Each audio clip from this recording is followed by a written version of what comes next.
अरे हिंदी और उर्दू का ही तो फर्क है, दोनों का मतलब तो एक ही है साहब। आपको मालूम ही नहीं कुछ, आप बहस करने आ जाते हैं। अरे साहब, अभी आपने कहा कि मादरे वतन जिंदाबाद, वंदे मातरम में आपको दिक्कत हो गई, बोल नहीं पा रहे हैं। हम नहीं बोलेंगे। क्यों नहीं बोलेंगे आपसे? जब हिंदुस्तान में आजादी मिली तो यही नारा हमको मिला। अच्छा, वंदे मातरम कह देंगे तो नहीं, वंदे मातरम कह देंगे तो दिन से अलग हो जाएंगे क्या? नेहरू जी ने इनको नेशनल सॉन्ग बनाया। आपको मालूम नहीं है? शहजाद पूनावाला आपको मालूम नहीं है? पढ़ के आया करे किसी पार्टी के विचार। वंदे मातरम 2014 के बाद आया क्या? आप छोड़ने की जरूरत नहीं है।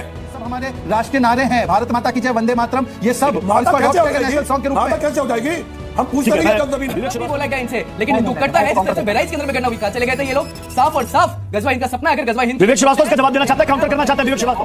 पीएफआई को क्या आरएसएस की धर्म के अंदर ही आरएसएस की साजिश थी 2047 का ड्राफ्ट आया था। पीएफआई का कहां चले गए थे आप? कहां चले गए थे 2047 के ड्राफ्ट के समय? आवाज नहीं निकली अंदर, कहां चले गए थे? क्या बात कर दी? फर्स्ट इंफॉर्मेशन रिपोर्ट पर तुलसी जाके गूगल में चुनौती से बात की पहली प्रथम दर्जा रिपोर्ट न्याय सिखों के द्वारा हुई थी। इनके आगे हिंदू को बांटना, जातियों में बांटना, विभाजन करना, ये सिर्फ लेफ्ट का और एआईएम का काम है। इस्लामिक कोई हिंदू बनेगा, एक हो चुका है। बस आते तब कहां चले गए थे आप? जय श्री राम दोस्तों, कैसे आप?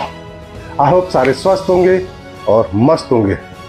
तो आज की डिबेट लेके आ गया हूँ। आज की डिबेट में हम देखेंगे कि एक तरफ हिंदू एकजुटता का राग अलापा जा रहा है तो दूसरी तरफ मुस्लिम एकजुटता की अलगार उठाई जा रही है। दोनों तरफ धर्म के साथ साजिश और धर्म पर खतरे की बात कर रहे हैं। एक तरफ बाबा बागेश्वर धाम वाले धीरेन्द्र शास्त्री गजवा ए हिंद के खिलाफ भगवा ए हिंद की बात कह रहे हैं।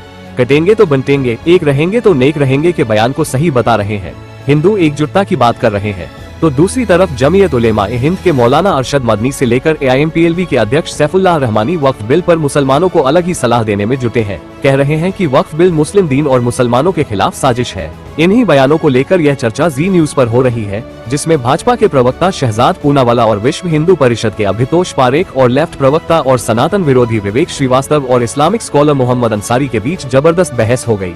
और फिर शहजाद पूनावाला और अभितोष पारेख ने विवेक श्रीवास्तव, जो कि हमेशा हिंदू विरोधी एजेंडा चलाते हैं और अपने को नास्तिक बताते हैं, और मोहम्मद अंसारी की अच्छी तरीके से धुलाई कर डाली और बता दिया कि गजवा ए हिंद की यह मुहिम आज से नहीं बरसों पहले से चल रही है, इसलिए अब हिंदुओं को भी एकजुट होना होगा और अपनी रक्षा के लिए भगवा ए हिंद की मुहिम को आगे बढ़ाना होगा। इतना सुनते ही विवेक श्रीवास्तव को मिर्ची लगना स्वाभाविक था और फिर उन्होंने अपने बेतुके बयान देने शुरू कर दिए कि इस सब के पीछे आरएसएस की साजिश है। फिर तो विश्व हिंदू परिषद के अभितोष पारेख ने इस लेफ्टिस्ट की ऐसी जमकर धुलाई कर डाली कि उसने सपने में भी नहीं सोचा था। तो शुरू करते हैं इस डिबेट को। चालू करो बे। शहजाद पूनावाला जी, शुरुआत में आप ही से करूंगा। ये भगवाए हिंद की जो मांग की जा रही है, इस देश में कौन गजवाए हिंद की मांग कर रहा है? नहीं, गजवाए हिंद की मांग तो बहुत पुरानी मांग है। एलईटी, आईएसएस, अल कायदा यहाँ पर फोर्स के साथ एक इस्लामिक स्टेट स्थापित करना चाहते हैं। ये बात तो सबको पता है, उनके कागजों में, उनके डॉक्यूमेंट्स में। और इस बात को केवल ये आतंकी गुट नहीं, दुख की बात है कि कुछ राजनीतिक दल और कुछ मेन स्ट्रीम मुस्लिम ऑर्गेनाइजेशन जैसे कि दारुल उलूम देवबंद ने भी इसको जायज ठहराने का काम किया है। और गजवाए हिंद केवल देखिए, अभी तो 60-65 वर्ष हमारे यहाँ पर एक ऐसी सरकार रही जिसने तो आंशिक मुस्लिम राष्ट्र कायम किया था, तो फोर्स की जरूरत नहीं पड़ती थी। तो मुस्लिम फर्स्ट रिसोर्सेज पे होता था, मुस्लिम फर्स्ट शरिया लागू होता था सुप्रीम कोर्ट के आदेश के खिलाफ जाकर। आज ऐसी सरकार आई है जो संविधान लागू करती है। तो ये जिनकी मानसिकता में गजवाए हिंद है, उनका मैं आपको 2-3 उदाहरण यहां पे लाइव दे देता हूं। आपने एक वीडियो देखा होगा, काफी वायरल हो रहा है, एक बच्चे का, जो कश्मीर में लाल चौक में अभी दिवाली सेलिब्रेशन हुआ, तो वो बच्चा बोल रहा है कि यहां पर बुत क्यों लगाए गए, यहां पर प्रतिमाएं क्यों लगाई गई। ये छोटे बच्चे से लेकर अभी देखिए यहां पे एक स्क्रीन पे असादी जी को ले आइए।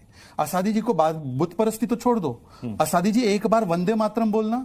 ये असादी जी को मैं बोलूंगा ना जय पैलेस्टाइन बोलो तो एकदम चीख के ओ जय पैलेस्टाइन बोलेंगे। अब एक बार उनसे बोलिए कि एक बार बोल दो वंदे मातरम, या एक बार भारत माता। मुझे लगता है कि इसमें आपत्ति नहीं होनी चाहिए। जहां पर 10 सेकंड में अपनी बात समाप्त कर दूं, उनसे लेना ये टेस्ट। भगवाए हिंद तो यहां का नेचुरल डिफॉल्ट सेटिंग है।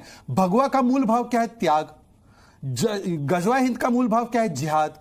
गजवाए हिंद जो है वो विदेशी है, वो थोपी जा रही है। भगवाए हिंद तो यहां की मूल भावना है। तो भगवाए हिंद की तुलना गजवाए हिंद के साथ की ही नहीं जा सकती। हमारी नेचुरल डिफॉल्ट सेटिंग भगवाए हिंद है। पर मैं अब असादी जी से पूछना चाहता हूं, बोलिए एक बार वंदे मातरम। ये तो राष्ट्र का नारा है, ये भाजपा का नहीं। एक बार बोलिए वंदे मातरम। आप कह चुके, मुझे सुनेंगे? बोलो, खामोश रहिए। बोलो मौलाना। मैं बताता हूं आपको गजवाए हिंद के मायने क्या है। आप पहले वंदे मातरम बोलेंगे? अरे इसको छोड़ो पहले। अरे वंदे मातरम छोड़ दो, बताओ पहले आप क्या है, क्यों आप गलत तशरीह कर रहे हैं जब आपको मालूम नहीं है। गजवा हिंद किसको कहते हैं? बताइए आप किसको कहते हैं गजवा हिंद? इस्लामिक स्टेट कायम करना। नहीं, किसने कह दिया? हम हिंदुस्तान रहते हैं, हम हिंदुस्तानी हैं। बोलो संविधान फर्स्ट, शरिया नहीं। बोलो। क्या संविधान भी चलेगा, शरीयत भी चलेगी। अच्छा, भी लगा दिया। हिंदू निज़म चलेगा तो कानून भी चलेगा। अच्छा, वंदे मातरम बोलो मौलाना। भीगवा हिंद कह रहे हो, गज़वा हिंद की जगह जहालत की भगवा भगवा भगवा क्या है? जहालत की मौलाना एक अपने शब्दों को चयन ठीक से करो मौलाना, ये सब नहीं चलेगा तुम्हारे नहीं, यहाँ ये पे। नहीं चलेगा आपका बेटे। नहीं मौलाना, ध्यान नहीं, से बात आपके रखो। लिए चलेंगे। ये भिखवा क्या होता है? भगवा तुम्हारे तिरंगे का भी रंग है क्या? ये भिखवा है? वो भिखवा क्या है? वो भगवा कह रहा है, उसको आपको मालूम नहीं है भगवा किसको कहते तो हैं? भगवा मुझे पता है, मैं पहन कर आया हूं। आप एक बार पहन के बोलो आओ। वंदे मातरम बोलने को क्या आपके मुंह से निकलता नहीं है वंदे जय हिंद मातरम? है। लफ्ज जय हिंद है, जो वो नहीं है। लफ्ज जय हिंद है जब से भारत बना है। नहीं, संविधान में असादी साहब, संविधान में असादी साहब। जय हिंद है। अरे असादी वंदे साहब, मातरम नेशनल सॉन्ग है, क्या पता नहीं देखिए, इनको कुछ भी? संविधान में जय हिंद नेशनल है। सॉन्ग है वंदे मातरम। असादी साहब ये क्या होता है? असादी साहब ये कह रहे हैं कि अभी आपसे कहा जाए कि जय फिलिस्तीन तो आप तुरंत जय नहीं, फिलिस्तीन हम कह नहीं देंगे। कहेंगे। एक पैर। नहीं कहेंगे आप? नहीं कहेंगे। अरे हम इनके हिंदुस्तानी चेले हैं। चपाटे बोलेंगे। तो वंदे मातरम में फिर क्या दिक्कत है? वंदे मातरम किसको कहते हैं? ये भारत है, ये अखंड भारत है। यह भारत को जय हिंद कहा जाता है, ये भारत बोला जाता है। वंदे मातरम नेशनल सॉन्ग है मौलाना। नहीं नहीं, बिल्कुल गलत है। क्या गलत कहाँ से है? लिखा हुआ है? राष्ट्रीय दिखाओ। गीत है हमारा। दिखाओ आप। वंदे मातरम दिखाओ। सुजलम सुफलम मलयज शीतलम, अरे ये हमारा बात करो नेशनल ना। सॉन्ग है भाई। हम उर्दू दाएं हैं, हमें नहीं पता था। हैं? हम उर्दू दाएं हैं। हमने हिंदुस्तान में 400 साल से उर्दू पढ़ी जाती है, लिखी जाती है, ओके। संस्कृत लिखी जाती है, पढ़ी जाती है।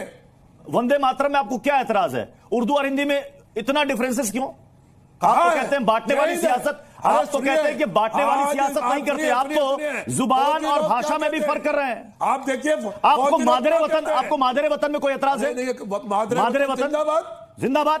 तो फिर ये बताइए ना, वंदे मातरम और मादरे वतन में क्या फर्क रहा? क्या मादरे कर रहे हैं वतन, सुनिए, असादी सुनिए, साहब? आपको नहीं अभी तो मालूम। आप कहते हैं कि आप आप बांटने जब पर बोलना यकीन नहीं चाहते हो, करते, जुबानों को भी डिबेट बांट रहे बोलना चाहते हो, हैं। अरे अभी करना हिंदी चाहते हो, और उर्दू का ही तो अभी फर्क है, चाहते हो गज़वा दोनों का हिंद, मतलब तो एक ही है अभी असादी कहते हो साहब। गज़वा हिंद, आपको मालूम ही नहीं कुछ, आप लीजिए। बहस करने आ जाते हैं। अरे साहब, अभी आपने कहा कि मादरे वतन जिंदाबाद, वंदे मातरम में आपको दिक्कत हो गई, बोल नहीं पा रहे हैं आप। हम नहीं बोलेंगे। क्यों नहीं बोलेंगे। वंदे मातरम कह देंगे आपकी तो बात- नहीं सुनिए, वंदे सुनिए। मातरम कह देंगे तो अरे दीन से अलग हो क्यों जाएंगे कहेंगे? क्या? नई चीज क्यों नहीं आएंगे? हम कहेंगे अस्सलाम नई चीज, वालेकुम। अरे नई चीज। कहेंगे अस्सलाम वालेकुम। वंदे मातरम नई अरे, चीज है। असादी साहब, नई चीज है वंदे मातरम। वंदे मातरम नेहरू जी से भी पहले आई थी। नेहरू जी ने इनको नेशनल सॉन्ग अरे बनाया। आपको मालूम नहीं है, शहजाद पुनावाला आपको मालूम नहीं है, पढ़ के आए करे किसी पार्टी के तो विचार। वंदे थोपने की मातरम जरूरत नहीं 2014 है। के बाद आया क्या? अरे आप थोपने की जरूरत नहीं है। हिंदुस्तान में जब हिंदुस्तान आजाद हुआ, इस पर जय हिंद का बोला जाता था। आज सारे फौजी भाई हमारे जवान सरहदों से लेकर दफ्तर की बोली तक जय हिंद है। पुलिस के अंदर सलूट किया जाता है, जय हिंद का किया जाता है। अब मूर्खता की सलूट मारता सीमा है, होनी चाहिए जय हिंद कोई। बोलता है। वंदे मातरम झंडा लहराया जब जाता है, 1900 लाल किले के ऊपर जय हिंद कहा जाता है। 1947 से पहले वंदे मातरम बोला जाता था। जंग आजादी, पहली जंग आजादी के बाद ये सब नारे आए हैं। क्या बात कर रहे हो? ये सब हमारे राष्ट्रीय नारे हैं। भारत माता की जय, वंदे मातरम, ये सब और माता इसको अडॉप्ट कैसे हो किया गया नेशनल जाएगी? सॉन्ग के रूप माता में। कैसे हो जाएगी? हम पूछते ठीक है, नहीं है जब जमीन मैं विवेक श्रीवास्तव जी, गजवाए हिंद पर कई बार हम लोगों ने बहस की है। सवाल यह है कि आतंकी संगठनों के अलावा या प्रतिबंधित संगठन जैसे पीएफआई, जिसे प्रतिबंधित कर दिया गया, क्या देश के अंदर किसी राजनीतिक पार्टी ने गजवाए हिंद की मांग की क्या? नहीं, कभी किसी ने नहीं करी। हमारे देश की जितनी राजनीतिक पार्टियां सब इलेक्शन कमीशन के साथ हैं, कॉन्स्टिट्यूशन को सभी फॉलो करती हैं, तो ऐसा भी नहीं है। इलेक्शन लड़ते हैं, हारते हैं, जीतते हैं, सरकारें बनती हैं, बिगड़ती हैं, और ग्रेसफुल लूजर भी होना चाहिए इलेक्शन में। अब ये मेरा ये मानना है।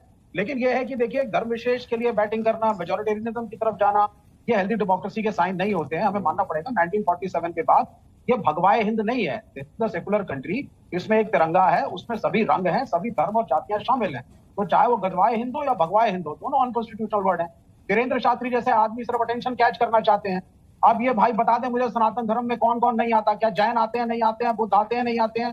सिख आते हैं, नहीं आते हैं? आर्य समाजी जो मूर्ति पूजा को नहीं मानते हैं, आते हैं, नहीं आते हैं? मेरे जैसे एथिस्ट कम्युनिस्ट हम आते हैं, नहीं आते हैं? तो हम सबकी एंट्री बैन हो जाएगी कुछ शहरों में। मतलब क्या मांग है? क्या इलॉजिकल मांग है? क्या कहना चाहते हैं? Nobody knows. अटेंशन ग्रैबिंग, लड़वा दो, भिड़वा दो, भावनाओं को जागृत करो, कुछ इलेक्शन में वोट लेने की कोशिश करो। उत्तर प्रदेश के बाईपोल्स हैं। लेकिन विवेक श्रीवास्तव जी, वहां पर कहा गया गैर सनातनियों का प्रवेश नहीं होना चाहिए, लेकिन इसको इस्लाम से क्यों जोड़ा जा रहा है? अगर उसमें कहा जाता कि मुसलमानों की एंट्री बैन है, वो कह रहे हैं गैर सनातनी में हो सकता है कि हिंदू भी हो, सरदारों की एंट्री बैन करेगा। जो सनातन को ना मानता उसकी पूजा पद्धति कुछ और हो, वो भी हो सकता है। मैंने प्रत्युष जी, दिक्कत क्या है मैं बताता हूं। भगवा हिंद और गजवा हिंद के अंदर में, भगवा हिंद के जब हम बात करते हैं तो एक श्लोक मुझे याद आता है, हिमालयन संभ्य यवत बिंदु सर्वरम हिंदुस्तमति ज्ञातम ही अंतरकाष्ट्रीय अयोग्यता। मतलब हिमालय से लेकर बिंदु सर्वरम तक पूरा भारत है, जम्बू द्वीप जिसे कहा। लेकिन गजवा हिंद कहते हैं तो 1930 में इलाहाबाद के अंदर में लीग में एक नारा लगा था। क्या लगा था? हो जाए अगर शोहे खुरसा का इशारा, सजदा ना करूं हिंदुस्तान की नापाक जमीन पर। ये गजवा हिंद है। और जिस गजवा हिंद की हम बात कर रहे हैं वो हम नहीं कर रहे। गजवा तुल जो है वो इन्हीं के खुद की हदीतों में लिखा हुआ है, जहां पर लिखा है कि आप भारत के ऊपर में कॉन्क्वेस्ट करो और फिर आपको क्या होगा, फिर सीरिया वापस आओ। गजवा हिंद का सपना हर मुसलमान देखता है। और कैसे देख रहा है? या तो डेमोग्राफिक कंडीशन बदल रही है। असम देख लीजिए, झारखंड देख लीजिए, बंगाल देख लीजिए। मां काली के ऊपर कुछ ही दिन पहले वहां पर कली किस तरह से वहां पर दंगे की स्थिति हो गई थी, किस तरह से कोलकाता में पंडाल गिरा दिया गया। होली के हम बात करते थे, दिवाली के ऊपर में इंदौर देख लीजिए, फरीदाबाद देख लीजिए किस तरह से, और राजस्थान देख लीजिए किस तरह से अटैक करे गए। फिर आप देख लीजिए वक्फ, तमिलनाडु, कर्नाटक, हैदराबाद किस तरह से जमीन हड़पाई जा रही है। 53 वक्फ ने अपनी जमीन हड़पा ली, जिसमें एसआई के पास ही 43 जमीन है। लेकिन आज देखिए बात क्या कर रहे हैं। अगर सिखों को हिंदू से अलग करने का प्रयास करते हैं लेफ्ट के बहते हुए नेता, तो मैं बता दूं पहली एफआईआर प्रथम दृष्टया रिपोर्ट अयोध्या की निहंगे सिखों के ऊपर हुई थी। कहां चले गए थे ये? लेकिन जब गजवा हिंद की बात करते हो, जब हिंदू अपनी आवाज उठाए, तब इनको आपत्ति हो जाती है। सब धर्मनिरपेक्षता दिख जाती है। 1947 में विभाजन में 40% जमीन भारत की पाकिस्तान को दे दी गई, तब नहीं बोले यहाँ पे लेफ्ट के लोग। लेकिन जब वक्त 1995 में दे दी, तब नहीं बोला गया इनसे। लेकिन हिंदू कटता है जिस तरह से बहराइच के अंदर में घटना हुई। कहां चले गए थे ये लोग? साफ और साफ गजवा हिंद का सपना है। अगर गजवा हिंद, विवेक श्रीवास्तव इसका जवाब देना चाहता है, काउंटर करना चाहता है विवेक श्रीवास्तव। 30 सेकंड के अंदर काउंटर करूंगा और सारे पॉइंट सुनते चले जाइए। आरएसएस की साजिश है कि ये सिखों को, बौद्ध को, जैन को, पीएफआई की होती है, आरएसएस की नहीं होती। सनातन धर्म के अंदर ही आरएसएस की साजिश हुई थी 2047 में, जो ड्राफ्ट आया था पीएफआई का। कहां चले गए थे आप? कहां चले गए थे 2047 के ड्राफ्ट के समय? आवाज नहीं निकली आपकी। अरे आप साजिश मत बोलिए। आप लोग की आदत हो गई है साजिश बोलने की। जो साजिश करता है उसके साथ खड़े होना छोड़िए, समझ में आ जाएगा साजिश किसकी होती है। चलिए, आई एम साजिश करता नंबर 1। अब सुनिए पॉइंट। आप जाइए स्वर्ण मंदिर, शिरोमणि गुरुद्वारा प्रबंधक कमेटी, अकाल तख्त के सामने, और वहां जाकर के जत्थेदार जो मुख्य है उससे पूछिए क्या सिख धर्म अलग है या नहीं, वो बोलेगा है। आप जैनियों के पास जाए, बोलेगा है। 1984 में सिख सुनिए पहले मेरी बात को। आरएसएस की साजिश है। कहां चले गए थे? क्या बात कर दी? इन्फॉर्मेशन रिपोर्ट प्रत्युषी जाके गूगल में चुनौती से बात नहीं देता हूं। इसकी पहली प्रथम दृष्टया रिपोर्ट सिखों के द्वारा हुई थी, उनके अगेंस्ट हुई थी प्रीवी काउंसिल में। जाके देखिए, हिंदू को बांटना, जातियों में बांटना, विभाजन करना, ये सिर्फ लेफ्ट का और एआईएमएम का काम है। और इस्लामिक कोई हिंदू होने देगा, क्योंकि सब हिंदू एक हो चुका है। आई होप कि आपको डिबेट पसंद आई होगी। डिबेट पसंद आए तो लाइक कीजिए, शेयर कीजिए, और चैनल पे नहीं है तो सब्सक्राइब कीजिए। तो मिलते हैं फिर किसी नई डिबेट के साथ। तब तक जय श्री राम।